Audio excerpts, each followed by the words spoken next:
Welcome back to Ice Cream Sundays. My name is Tara, and each week I'll be sharing a different homemade ice cream recipe with you. This week I made an apple crumble ice cream made with a vanilla custard base, cinnamon stewed apples, and a crunchy streusel.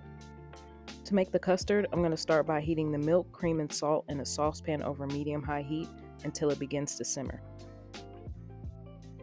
While that's heating up, I'm going to whisk together the sugar and egg yolks until it's thick and airy. Once the cream mixture starts to simmer, I'm going to whisk in about 2/3 of that into the egg yolk mixture, a little bit at a time. This will ensure that the egg yolks don't scramble when I add them back to the hot pan.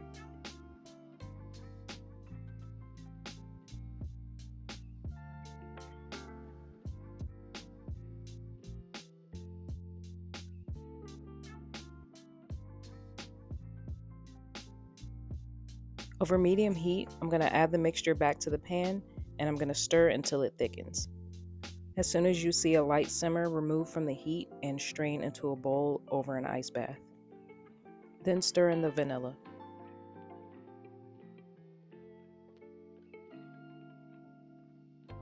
I'll set that aside and let cool completely, and then I'll work on the stewed apples. In a pot with the peeled and chopped apples, I'm going to add in the sugars, cinnamon, salt, vanilla, water, and lemon juice. And I'm going to stir that to make sure everything is evenly coated. Then I'm going to cook that over medium-high heat, making sure to stir frequently until the apples are very soft and tender, but not mushy. I normally wouldn't cook apples this soft, but since they'll be frozen, I want to make sure I cook them down enough to where they don't get too hard in the ice cream. This is when I'll add in the slurry to thicken the liquid in the apples.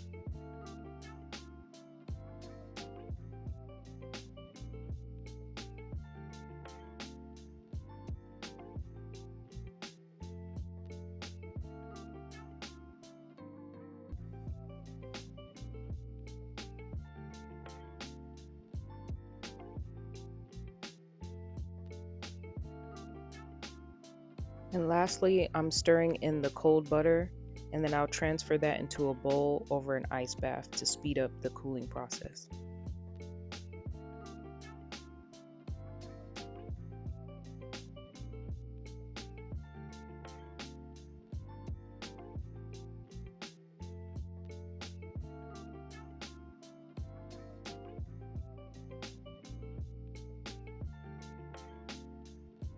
For the final component, I'll make the crunchy streusel by whisking the salt, cinnamon, and brown sugar into the flour.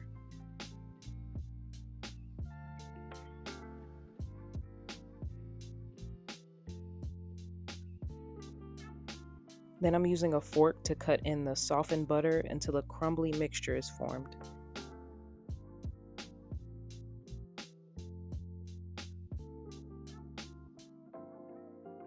The mixture should clump together when it's pressed, but it can be easily crumbled into smaller pieces. Then I just sprinkle the crumble onto a baking sheet in a single layer, and I bake that for 10 minutes, stirring once halfway through.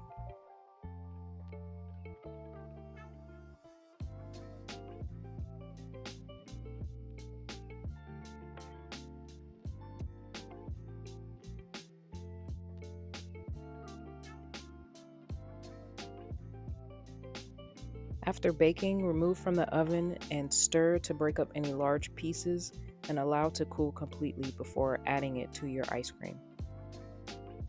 Now that everything is cooled, I can churn the custard. I'm not exactly sure how long I let my ice cream machine run, but I let it go until I got this consistency. Now at this stage, you can add in your crumble and your apple mixture if you want to, but I prefer the look of the layering method.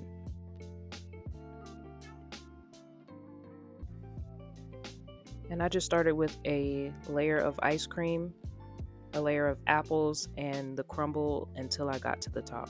And you can add as much or as little as you prefer. And I did end up having some of the apple mixture and the crumble left over. So don't worry if you don't use it all, because they both freeze and thaw well. And since I know after you try this recipe you'll be making it again, You won't have to remake the apple filling or the crumble for the next time.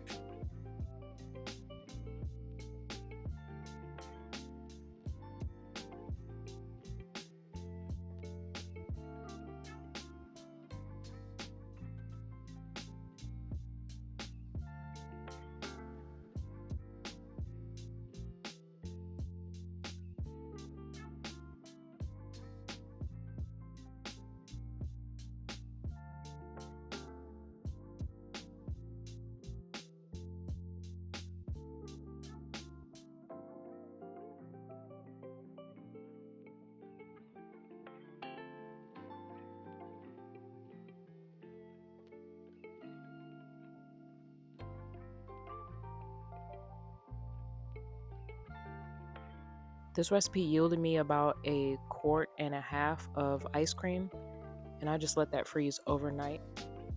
And here's how it looked the next day. I think this has to be my favorite ice cream flavor I've done for this series so far. Apple pie is one of my favorite desserts, and apple pie and ice cream is such a classic pairing, and this is the best of both worlds. As always, thank you so much for tuning in to another episode of Ice Cream Sundays. Please make sure you hit the like button and subscribe if you haven't already, and I'll see you in the next one.